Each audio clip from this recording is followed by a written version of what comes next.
नमस्कार। आप सभी शिक्षार्थियों का मेरे इस YouTube चैनल पर स्वागत है। आज हमारी चर्चा का विषय है उपेंद्रनाथ अश्क जी द्वारा रचित एकांकी सूखी डाली है। तो चलिए इसकी शुरुआत लेखक परिचय से करते हैं। उपेंद्रनाथ अश्क जी का जन्म 14 दिसंबर सन 1910 ईस्वी को जालंधर, पंजाब में हुआ। वे एक बहुमुखी प्रतिभा के धनी व्यक्ति थे। इन्होंने उपन्यास, कहानी, नाटक, निबंध तथा कविता सभी विधाओं पर अपनी लेखनी चलाई और लोकप्रियता अर्जित की।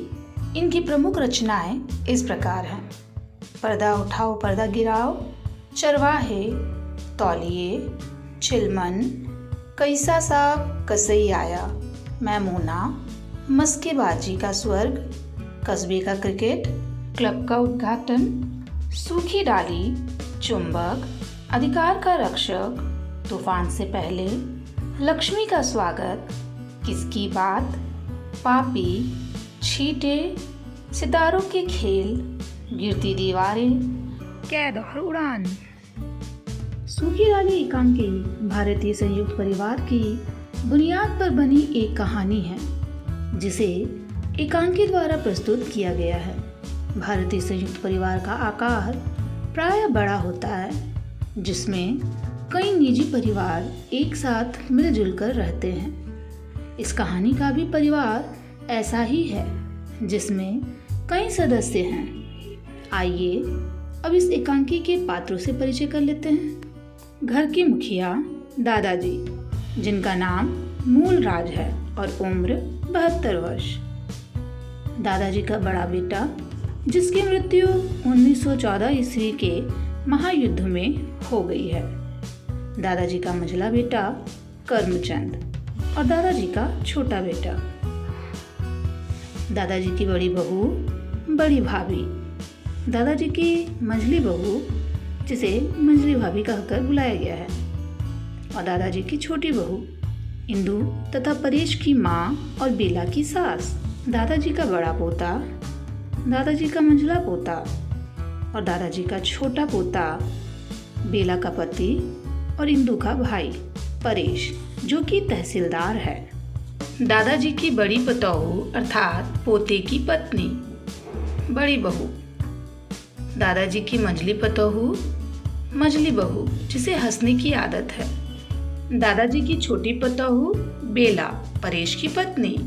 दादाजी की पोती इंदू, पारो, और घर की नौकरानी रजवा, जिसे मिश्रानी के नाम से संबोधित किया गया है। घर के बच्चे जगदीश, भाशी, मल्लू। चलिए अब एकांकी की ओर बढ़ते हैं। पहला दृश्य, जिसकी शुरुआत भूमिका से होती है। मानव प्रगति के इस युग में जो व्यक्तिगत स्वतंत्रता को अराजकता की हद तक महत्व दिया जाता है और तानाशाही को सभ्य समाज में अत्यंत निंदनीय माना जाता है, दादा मूलराज अपने समस्त कुटुंब को एक यूनिट बनाए, इस पर पूर्ण रूप से अपना प्रभुत्व जमाए, उस महान वट की भांति अटल खड़े हैं, जिसकी लंबी लंबी डालियां उनके आंगन में एक बड़े छाते की भांति धरती को आच्छादित किए हुए। पहला दृश्य, पर्दा बरामदे में खुलता है, जहां घर की सभी महिलाएं पूरा दिन व्यतीत करती हैं। वे वहां गपशप करती हैं, चरखा चलाती हैं और घर के सारे काम निपटाकर कपड़े धोती हैं, जिसकी वजह से दिन भर थप थप की आवाज़ सुनाई पड़ती रहती है। गैलरी से स्त्रियों के जल्दी जल्दी बातें करने की आवाज आ रही है। पर्दा उठने के कुछ क्षण पश्चात इंदू तेज तेज गैलरी से निकलती है और बिफरी हुई सी दाईं तरफ के तख्त पर बैठ जाती है। उसके पीछे पीछे बड़ी बहू शांत स्वभाव से चलती हुई आती है। इंदू की भ्रिकुटी चढ़ी है और बड़ी बहू शांत और गंभीर है। आखिर कुछ कहो भी, क्या कह दिया छोटी बहू ने? इंदू चुप रहती है। क्या कह दिया उसने जो इतनी बिफरी हुई हो? इंदु क्रोध भरे स्वर से कहती है, और क्या ईंट मारती। कुछ कहो भी, मेरे मायके में यह होता है, मेरे मायके में यह नहीं होता। अपने और अपने मायके के सामने तो वह किसी को कुछ गिनती ही नहीं। हम तो उसके लिए मूर्ख, गंवार और असभ्य हैं। बड़ी बहू ने आश्चर्य से कहा, क्या? बैठक के बाहर मिश्रानी रो रही थी। मैंने पूछा तो पता चला कि बहुरानी ने उसे काम से हटा दिया है। बड़ी बहू ने उसी आश्चर्य से कहा, काम से हटा दिया है? भला क्या दोष था उसका? दोष यह था कि उसे काम करना नहीं आता। काम करना नहीं आता? उस बेचारी ने कहा भी, मैं 10-5 दिन में सब कुछ सीख जाऊंगी। भला कै दिन हुए हैं मुझे अपना काम करते। किंतु बहुरानी न मानी। झाड़न उन्होंने उसके हाथ से छीन लिया और कहा कि हट्टू, मैं सब कुछ कर लूँगी। अभी तक इतना तो नहीं आता कि बैठक कैसे साफ की जाती है। 5-10 दिन में तू क्या सीख जाएगी? बड़ी बहू ने आश्चर्य से कहा, सलीका नहीं? मैंने जाकर समझाया कि भाभी 10 साल से यही मिश्रानी घर का काम कर रही है। घर भर की सफाई करती है, बर्तन मलती है, कपड़े धोती है। जाने तुम्हारा कौन सा ऐसा काम है जो इससे नहीं होता। और फिर मैंने समझाया कि भाभी नौकर से काम लेने की भी तमीज़ होनी चाहिए। हाँ और क्या? झट से बोली, वह तमीज़ तो बस आप लोगों को है। मैंने कहा, तुम तो लड़ती हो। मैं तो सिर्फ यह कहना चाहती थी कि नौकर से काम लेने का भी ढंग होता है। इस पर तुनक्कर बोली, और वह ढंग मुझे नहीं आता। मैंने नौकर तो यहीं आकर देखे हैं। फिर कहने लगी, काम लेने का ढंग उसे आता है जिसे काम की परख हो।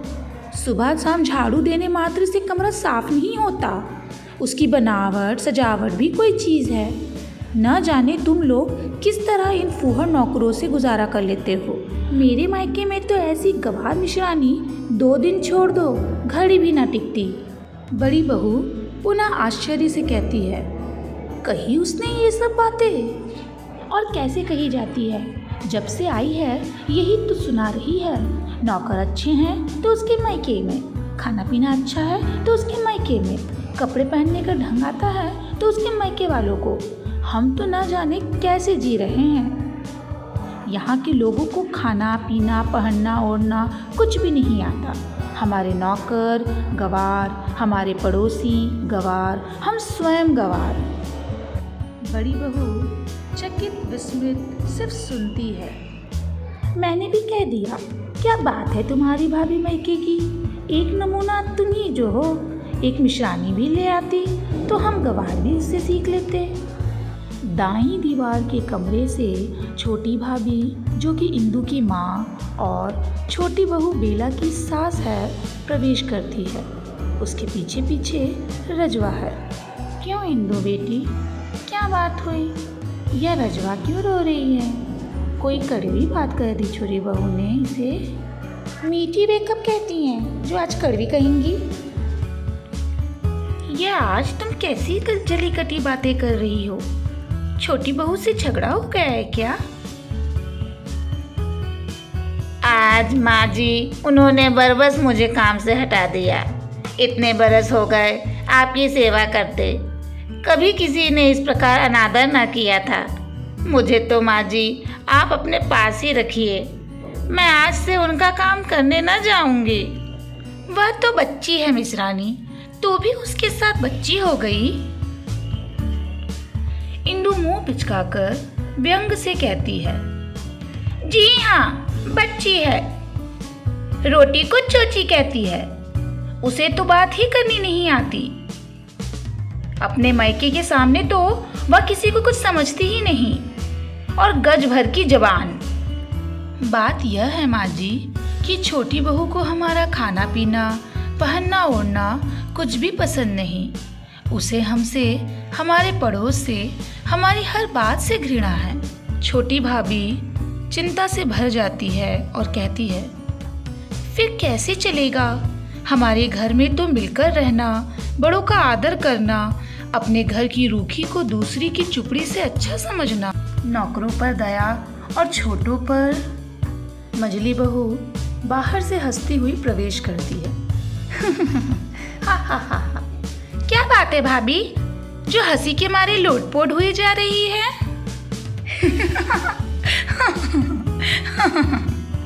गैलरी में मंजली भाभी और बड़ी भाभी प्रवेश करती है और दोनों एक साथ कहती है, क्या बात है जो इतनी हाहाही हो रही है? ये भाभी हैं कि बस हंसे ही जा रही हैं, कुछ बताती ही नहीं। मैं कहती हूँ आखिर कुछ कहो भी। आज भाई परेश की वह गति बनी कि बेचारे अपना सा मुंह लेकर ही रह गए। ओहो, तुम्हारी हंसी भी बहू। मैं क्या करूं, मैं हंसी के मारे मर जाऊंगी छोटी माँ। अभी अभी छोटी बहू ने परेश की वह गत बनाई कि बेचारा अपना सा मुंह लेकर दादाजी के पास भाग गया। इंदु, बात क्या हुई? मैं तो उधर सामान रखने गई थी, बहुत बातें तो मैंने सुनी ही नहीं, बहुत समझ भी नहीं पाई। अंग्रेजी में गिटर पिटर कर रहे थे। छोटी बहू का पारा कुछ चढ़ा हुआ था। इतना मालूम हुआ कि परेश स्नान कर कमरे में गया तो बहू रानी ने सारा फर्नीचर निकालकर बाहर रख दिया था। परेश ने कारण पूछा। छोटी बहू ने कहा, मैं इन टूटी फूटी कुर्सियों और गले सड़े फर्नीचर को अपने कमरे में न रहने दूंगी। परेश ने कहा, हमारे बुजुर्ग। बात काटकर छोटी बहू ने कहा, हमारे बुजुर्ग तो नंगे मुंचे जंगलों में घुमा करते थे, तो क्या हम भी उनका अनुसरण करें? और जो सामान पड़ा था वह भी उठाकर बाहर फेंक दिया।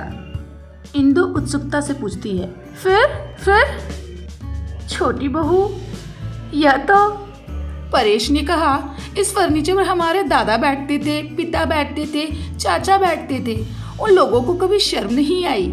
उन्होंने कभी फर्नीचर के गले सड़े होने की शिकायत नहीं की। अब यदि मैं इसे रखने पर आपत्ति करूंगा तो दादाजी कहेंगे कि तहसीलदार होते ही लड़के का सिर फिर गया ना भाई। हाँ, ठीक ही तो कहा परेश ने। परेश, मेरा बेटा भला। तब बहू ने कहा, तो ना कहो, मैं तो इस गले सड़े सामान को कमरे के पास तक न फटकने दूंगी। इस बेडोल फर्नीचर से तो नीचे धरती पर चटाई बिछाकर बैठे रहना अच्छा है। मेरे मायके में। इंदु क्रोध से भर जाती है और कह पड़ती है, बस उसे तो अपने मायके की पड़ी रहती है 2400 घड़ी। और छोटी बहू ने अपने मायके के बड़े बड़े कमरों और उनके बहुमूल्य फर्नीचर का बखान किया। और महाशय परेश की एक भी न चलने दी। बेचारे भीगी बिल्ली बने दादाजी के पास चले गए। यह सब सुन बाकी स्त्रियां भी हंसने लगती हैं। मैं तो चुपके से चली आई, जबान है छोटी बहू की यह कतरनी। और फिर जब अंग्रेजी बोलने लगती है तो कुछ समझ में ही नहीं आता। परेश बेचारा तो अपना सा मुंह लेकर रह जाता है, जाने तहसीलदार कैसे बन गया। बस जबान ही जबान है, बात तो तब है जब काम भी हो। एक काम की कहो तो 100 नाक भौं चढ़ाने लगती है। दादाजी ने 4 कपड़े धोने को कहा था, वे तो पड़े गुसलखाने में गल रहे हैं। गुसलखाने में गल रहे हैं तो उठा क्यों ना लाई उन्हें? जा भाग कर उठा ला और फटक कर आंगन में डाल दे। मैं बहू को समझा दूंगी। इस तरह कैसे चलेगा? परेश ने समझाया नहीं उसे। परेश की तो जैसे वहाँ बड़ी सुनवाई होती है। वो मलमल के थान और अरबों की बात याद है ना, अभी तक पड़े हुए हैं। कह कर हार गए परेश वहाँ से। बहुरानी ने हाथ तक न लगाया उन्हें और वे शर्म के मारे ले जाते नहीं दादाजी के पास। कचहरी में होंगे तहसीलदार, घर में तो अपराधियों से भी गए बीते हो जाते हैं। पर दादाजी के कपड़े? तुम भी बहन, बस क्या इतना पढ़ लिख करके छोटी बहू कपड़े धोएगी? क्यों? उसके हाथ नमक मिट्टी के हैं जो गल जाएंगे। बाहर से दादाजी के हुक्का गुड़गुड़ाने की आवाज आती है। तुम चलो इंदु, कपड़े फटक कर आहते में डाल दो, शायद उन्हें जरूरत हो, मांगेंगे तो। मैं बहू को समझा दूंगी। इसके साथ ही पहला दृश्य समाप्त होता है।